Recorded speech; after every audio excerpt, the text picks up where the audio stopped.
सभी को नमस्कार। मेरा नाम है दीपक सिंह और आज के इस वीडियो में हम बात करेंगे न्यूट्रॉन स्टार और ब्लैक होल के बीच के कोलिजन को। तो जानेंगे इस पूरे वीडियो में कि कैसे कोलिजन हुआ और कैसे हमें इस बात के प्रूफ मिले। इन सारी चीज़ों को डिस्कस करेंगे। उससे पहले वीडियो को लाइक करें और चैनल को सब्सक्राइब करें। हाल ही में इस बात के प्रूफ मिले हैं कि yes there was a collision between a neutron star and a black hole. तो वीडियो में आगे डिस्कस करेंगे बहुत शॉर्ट में कि न्यूट्रॉन स्टार क्या होते हैं, ब्लैक होल क्या होते हैं, और ये भी जानेंगे कि कैसे ये कोलिजन बिलियंस ऑफ ईयर्स पहले हुआ था। यानी आज से करोड़ों अरबों साल पहले ये कोलिजन हुआ था, उसके बावजूद हमें इस बात के प्रूफ आज मिल रहे हैं। क्यों? पहला रीज़न तो ये क्योंकि ये बहुत ही अर्थ से बहुत ज़्यादा दूर किसी जगह पर हुआ था। अब वो कितना डिस्टेंस है, मिलियंस ऑफ लाइट ईयर्स लग जाएंगे वहाँ तक पहुँचने में। तो बात करते हैं ब्लैक होल की। जानेंगे ब्लैक होल क्या होते हैं, कैसे फॉर्म होते हैं और प्लस इनकी क्या क्या स्पेशलिटीज़ हैं। तो इस समय स्क्रीन पर दो फोटोज़ हैं। ये 2016 में पहली बार सामने आई थी और ये उसके बाद उसी फ़ोटो का एक बेटर वर्जन है जिसमें क्लियरर पिक्चर है। ये थोड़ा सा ब्लर टाइप की दिख रही है। उस समय यही माना जा रहा था कि हाँ ब्लैक होल ऐसे ही होते हैं, बट ये और आने वाले समय में हो सकता है ये तस्वीर भी थोड़ा सा और मॉडिफाई हो जाए, थोड़ा और ट्रांसफॉर्म हो जाए। अब अगर बात करें ब्लैक होल की, तो black hole is an extreme object present in a universe. यानी हमारा यूनिवर्स है, ब्रह्मांड में हमारे कई सारे एक्सट्रीम ऑब्जेक्ट्स हैं। एक्सट्रीम इन द सेंस वो साइज़ में बहुत ज़्यादा मैसिव होते हैं या फोर्स में बहुत ज़्यादा मैसिव हैं। तो ऐसे ऑब्जेक्ट्स को हम एक्सट्रीम ऑब्जेक्ट्स कहते हैं। जैसे एग्जांपल के तौर पर ब्लैक होल तो है ही, प्लस न्यूट्रॉन स्टार या वाइट स्टार। तो ऐसे और भी कई सारे ऑब्जेक्ट्स हैं जिनको हम एक्सट्रीम ऑब्जेक्ट्स कहते हैं। तो सबसे पहली जो स्पेशलिटी है ब्लैक होल की वो है ग्रेविटी इसकी।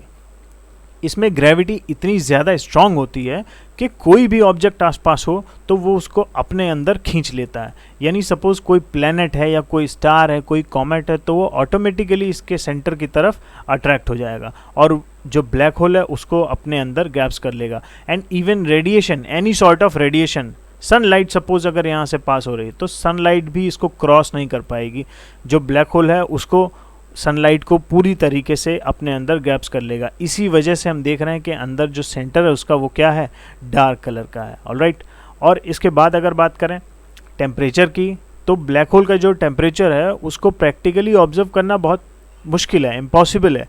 क्यों?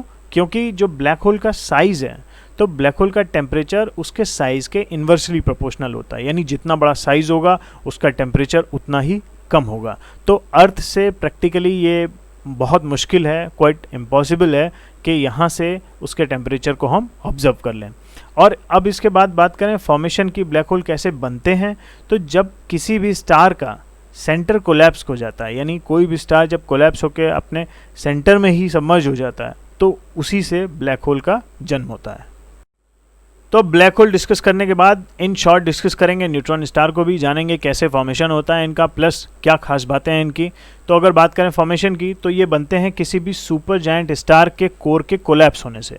अब ये सुपर जायंट स्टार क्या होते हैं, तो इन शॉर्ट समझ लीजिए जैसे हमको मालूम है सन भी एक तरह का स्टार है, राइट। तो सन से भी कई गुना बड़े हैं, यानी जो ऐसे नॉर्मल स्टार होते हैं उनसे भी कई गुना बड़े होते हैं, उनको हम कहते हैं सुपर जायंट स्टार। तो किसी सुपर जायंट स्टार के कोर के कोलैप्स होने से, कोर हमें मालूम है ऑब्वियसली स्टार की सारी जो एनर्जी है वो सारा एनर्जी प्रोडक्शन कोर में ही होता है।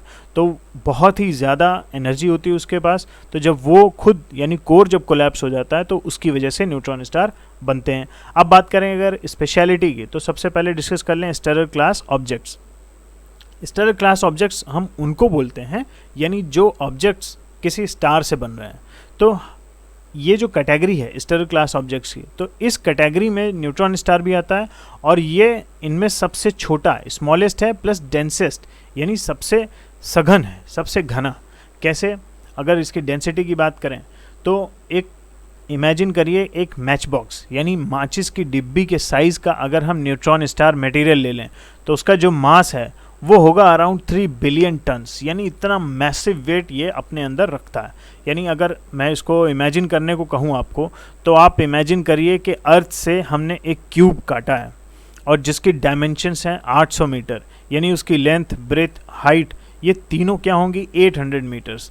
तो इतने बड़े क्यूब के बराबर का इतने छोटे से साइज़ में ये मास कंटेन कर लेता है। और सबसे खास बात न्यूट्रॉन स्टार की ये है कि ये टाइम डिलेशन कैरी करता है, यानी अर्थ पे जो टाइम होगा न्यूट्रॉन स्टार पे उससे टाइम वहाँ पर स्लो चलता है। फॉर एग्जांपल सपोज अर्थ पे 5 घंटे बीत चुके हैं, तो अर्थ पे जब 5 घंटे बीत चुके होंगे तो उस 5 घंटे के लिए न्यूट्रॉन स्टार पे केवल 4 घंटे ही बीते होंगे। तो ये टाइम रिलेशन दोनों में देखने को मिलता है। तो अब हमें ये तो मालूम है कि हाँ, एक न्यूट्रॉन स्टार और एक ब्लैक होल के बीच में कोलिजन हुआ था। अब ये कोलिजन कैसे हुआ था और कैसे इसका पता लगाया, इस बारे में अगर बात करें तो एक कॉन्सेप्ट है, उसके बारे में मैं आपको बता दूं, मैच्ड फिल्टरिंग। तो ये मैच्ड फिल्टरिंग टेक्निक का यूज़ करके हमने सिग्नल्स को डिटेक्ट किया। कौन से सिग्नल्स को? ग्रेविटेशनल वेव्स को।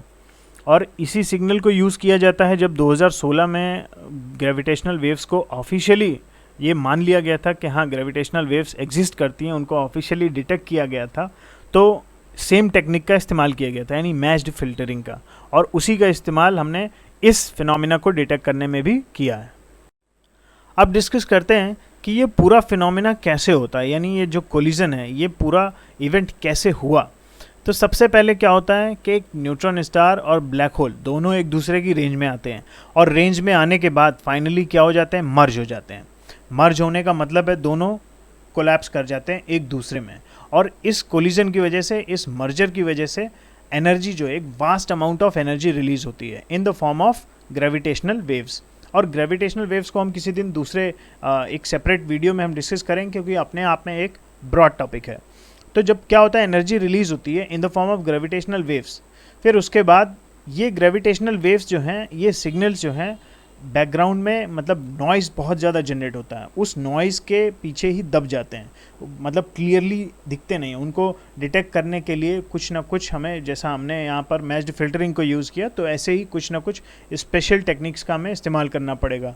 क्यों? क्योंकि दोनों ही, यानी न्यूट्रॉन स्टार और ब्लैक होल दोनों ही अपने आप में बहुत बड़े यानी मैसिव ऑब्जेक्ट्स हैं, तो उस वजह से जो बहुत ज़्यादा नॉइज़ क्रिएट होता है, वो नॉइज़ ग्रेविटेशनल वेव्स को छिपा लेता है।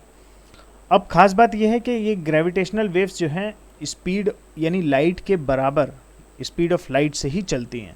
तो जैसा मैंने बताया कि बिलियंस ऑफ ईयर्स अगो ये इवेंट जो है हुई थी, और उसके बाद हमें आज पता चला। सोचिए, ग्रेविटेशनल वेव्स जो हैं लाइट की स्पीड से चल रही हैं, तब हमें बिलियंस ऑफ ईयर्स के बाद इस इवेंट के बारे में हमें जानकारी मिली। अगर सपोज़ ये किसी मतलब लाइट, स्पीड ऑफ लाइट से थोड़ा कम स्पीड पे चलती, किसी दूसरे ऑब्जेक्ट के बराबर, सपोज साउंड के या किसी दूसरे, तो ऐसी स्पीड से चलती, तो बिलियंस ने ट्रिलियंस ऑफ ईयर्स लगते। अब डिस्कस करते हैं मैच्ड फिल्टरिंग। तो जैसा हमें मालूम है कि मैच्ड फिल्टरिंग एक मेजर रोल प्ले कर रहा है इस पूरे इवेंट को रिकॉग्नाइज करने में, इसको ऑब्जर्व करने में। तो सबसे पहले बता दूं कि ग्रेविटेशनल वेव्स को सिग्नेचर माना जाता है इस पूरे इवेंट का।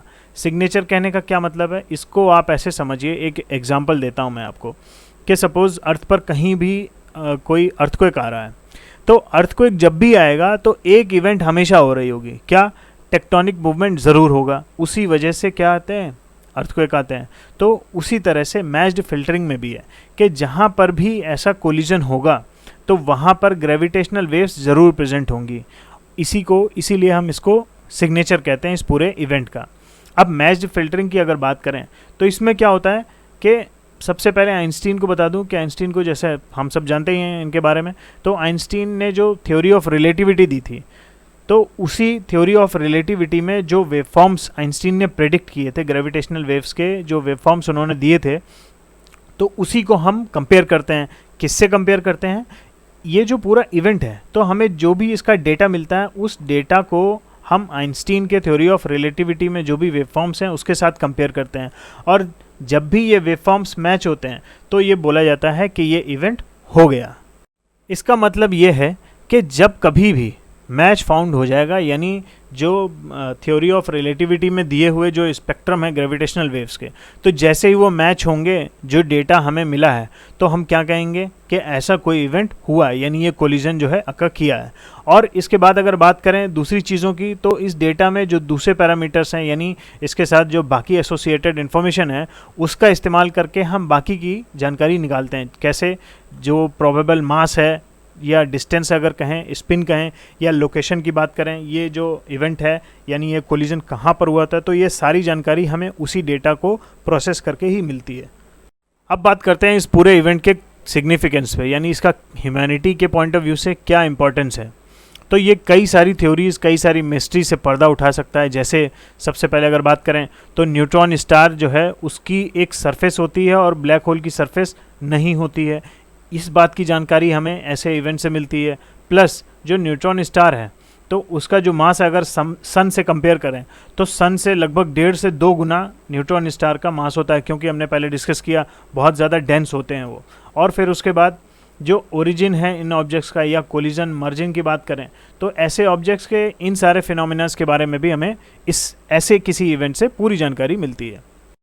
So this was done for the day. Video को लाइक करें, चैनल को सब्सक्राइब करें और देखते रहें नॉलेज सेंट्रल।